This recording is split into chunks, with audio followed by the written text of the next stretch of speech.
All right, so we're gonna do a test. I'm gonna take the 17 staples I have out of this packet to keep this one together. Oh,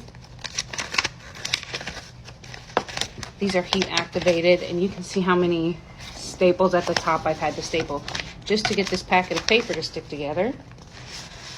And then the last one, oh, there's still some metal in there. All right.